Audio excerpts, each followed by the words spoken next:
90 minutes business, l'invité. Avec nous ce midi, Clément Mousset, président et cofondateur de CFC Croisières. Bonjour. Bonjour Sandrine Gandoin. Merci d'être avec nous sur ce plateau. Alors, il va falloir attendre encore quelques semaines pour le lancement de votre Renaissance. C'est votre bateau, votre premier paquebot de croisière qui va parcourir l'Europe du Nord au départ cet été, et puis après la Méditerranée, et puis après des tours du monde.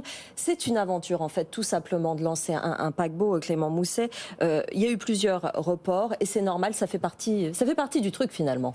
Ouais, j'aurais tendance à dire que, vous savez, au début, tout se passait bien. On achète le navire, C'est le Mazdam, hein, c'est l'ancien Mazdam de la Royal America Line, donc grande concurrente de la compagnie générale transatlantique. Donc le passé, l'ADN de CFC, c'est vraiment de faire revivre les compagnies du passé.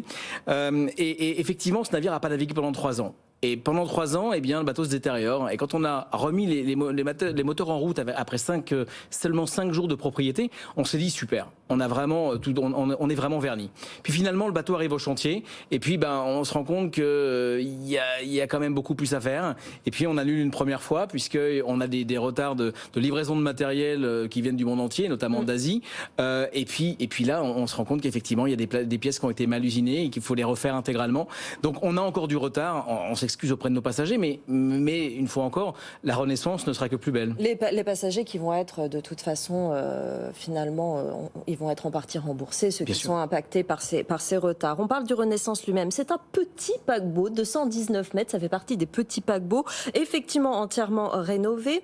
On l'a dit, ça coûte des millions, évidemment, de rénover un navire. Quelles sont les nouvelles normes qu'il faut respecter aujourd'hui pour lancer en 2023 un paquebot ? Alors, quand on fait du neuf, c'est simple. Il faut vraiment... c'est comme une voiture d'occasion et une voiture de collection. C'est-à-dire que grosso modo, elle a été construite comme ça, donc on peut l'utiliser. Nous, chez CFC, on a vraiment comme ambition première, et on a racheté ce navire-là pour une raison très simple. Il opérait en Alaska, qui est l'une des zones les plus réglementées du monde, avec les pôles. Et c'est un bateau qui est déjà équipé de laveurs de particules fines pour les émissions de fumée. Oui, c'est ça, CO2. vous parlez d'émissions particulièrement. Absolument. Oui. On a un bateau qui peut se brancher à quai quand on arrive dans les ports. Il faut savoir qu'aujourd'hui, à part le port de Toulon, aucun port ne peut se brancher, enfin aucun navire ne peut se brancher si la compagnie elle-même n'a pas décidé d'investir, ce qui est le cas pour la Méridionale à Marseille et la Corsica Linéaire, mais ce sont des ferries, donc rien à voir avec le monde des paquebots. Il y a 14 ports seulement dans le monde entier équipés de branchements à quai. Donc nous, on est déjà équipés, mais on peut pas le faire. Mais en tout cas, on est en train de moderniser toute cette partie-là également. Donc la première croisière va débuter le 29 juin. Comment se porte le carnet de réservation déjà ? Alors écoutez, le carnet de réservation se portait plutôt bien avant cette annulation. Vous comprenez qu'effectivement, on a la confiance de notre distribution, tous nos réseaux de distribution, mais également certains de nos passagers qui veulent voir un petit peu le bateau en œuvre. Donc là, on a un tassement. Et puis depuis hier, ça repart un peu. Donc on a eu une semaine un petit peu de battement parce qu'on a un call center qui est submergé pour les reports, et puis on a aussi tous ceux qui doivent venir, donc on a externalisé un petit peu, mais en tout cas ça va bien. Ça pourrait être mieux parce que deux incidents comme ça en moins de 5 mois, c'est pas facile pour une start-up. Ça décourage non seulement les passagers, les agents de voyage, mais également une partie de nos équipes. Donc on rebooste un peu tout le monde. On va leur montrer le navire dans quelques jours, et histoire de voir que le bateau est une vraie merveille. C'est une merveille effectivement quand on voit les images. C'est distribué par vente en ligne, par vente directe. Concrètement, à qui s'adresse ? À quel profil de voyageurs s'adressent ces nouveaux voyages ? Alors, écoutez, Compagnie Française de Croisière, CFC Croisière, c'est vraiment une compagnie qu'on a dédiée aux gens qui aiment... prendre leur temps, entre guillemets. On a des escales très longues, on a 13 heures d'escale en moyenne, on peut aller jusqu'à 3 jours d'escale. On s'adresse à une clientèle qui a le temps. Qui est-ce qui a le temps ? C'est souvent les néo-retraités ou les actifs qui ont un petit peu plus de temps devant eux. Et effectivement, avec des itinéraires de 11-12 jours en moyenne, c'était 12 jours et demi en 2023 et ce sera 11 jours l'année prochaine en moyenne, eh bien on s'adresse à une clientèle qui est plus âgée, qui a une 60aine d'années et plus. Et pour lancer les voyages, on l'a dit, au long cours, on prend du temps, on prend la mer pour longtemps. Il y a même des voyages qui vont durer 120 jours, presque la moitié d'une année. Oui, absolument. On a des voyages. D'une année. Alors c'est le principe de CFC. En fait, vous avez trois saisonnalités. Un tour du monde entre le mois de janvier et le mois et le mois d'avril. Du mois de mai au mois d'août, le navire est au départ du Havre vers le nord, et du mois de septembre au mois de décembre, il est au départ de Marseille vers la Méditerranée. Il y aura d'autres points de départ. Il y aura Bordeaux dans les mois qui viennent. Ce sera 2024, mais 2025. vous savez absolument tout. Absolument, je sais tout. Absolument. On va ouvrir Bordeaux. C'est un test qu'on a envie de lancer, parce qu'en fait, une fois encore, on a 100% de nos départs se font depuis la France. Nous sommes l'unique enfin la seule et unique compagnie de croisière présente en France à proposer 100% de sa production au départ de France. Donc Bordeaux est un test. On fera peut-être des tests également plus haut dans le futur, mais en tout cas, on ne s'interdit rien.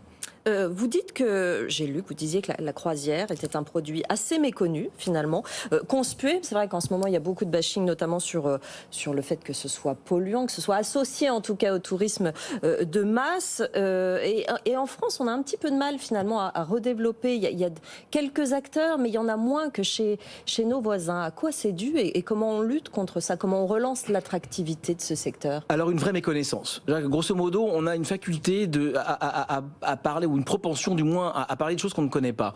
Vous savez, on parle de la pollution maritime et de pollution de la croisière. Aujourd'hui, vous avez 300 navires de croisière dans le monde contre 98 700 navires de commerce.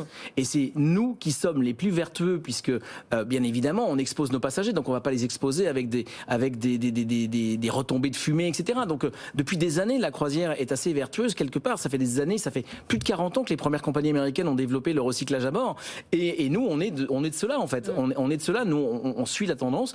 Et voilà. Mais j'entends aujourd'hui effectivement, Dieu merci, le port de Bordeaux a fait une étude récemment où on se rend compte qu'un navire de croisière à quai qui est plus petit que le Renaissance, qui fait, légèrement plus petit parce qu'il fait, je crois que 3 ou 4 mètres de moins, rejette l'équivalent de 60 véhicules à l'heure contre 450 véhicules réels en bas. Donc si vous voulez, je pense qu'il va falloir juste réactualiser un petit peu les données et puis arrêter par exemple cette phrase qui sort de nulle part d'une étude allemande qui n'a aucunement été vérifiée, qu'un navire pollue autant qu'1 million de véhicules. Ça sort de nulle part, personne ne peut le prouver, mais en tout cas on attend des chiffres depuis déjà 5 ans. Et pour terminer, comme vous le disiez tout à l'heure, c'est aussi une question d'adaptation de l'écosystème dans les ports, c'est-à-dire les infrastructures électriques, la modernisation aussi de ces ports dans lesquels vous faites les escales. Mais bien sûr, nous on demande que ça. Une fois encore, on a un navire qui a certes 29 ans, mais qui répond à toutes les normes les plus rigoureuses. Et en plus, on a cette volonté de se brancher, mais on peut pas. On ne peut pas le faire parce que le port n'est pas équipé. Mais quand on voit aussi les retombées économiques d'une croisière, parce que c'est quand même, pour le port de Marseille, c'est colossal par exemple. Oui. Donc je ne comprends pas qu'on puisse éventuellement aujourd'hui manquer ce revenu et ce gain aujourd'hui, vous en parlez avec les commerçants. Les commerçants sont atterrés de ce cruise bashing permanent. Une dernière question. Là, c'est le premier, le Renaissance, c'est votre premier bateau. Il y en aura un deuxième, il y en aura un troisième? Alors écoutez, notre souhait, c'est d'avoir une flotte de 3 navires, grosso modo. Aujourd'hui, avec les difficultés de lancement, on va attendre peut-être un petit peu, mais parce qu'on fera les choses un petit peu différemment. En tout cas, on ne reprendra pas un bateau qui n'est pas en opération depuis quelques années. Vous allez en refabriquer un entier ou du coup? L'idée, c'est d'acheter probablement des bateaux qui sont déjà en activité. Oui. Et puis dans le futur, probablement à l'horizon 2032-33, c'est de faire du neuf, puisque les bateaux de cette taille-là n'existent plus, à part dans le tourisme extrêmement luxueux. Et c'est pas du tout notre modèle. Mais encore plein d'évolutions à venir. Merci Clément Mousset d'être venu nous voir, président et cofondateur de CFC Croisière.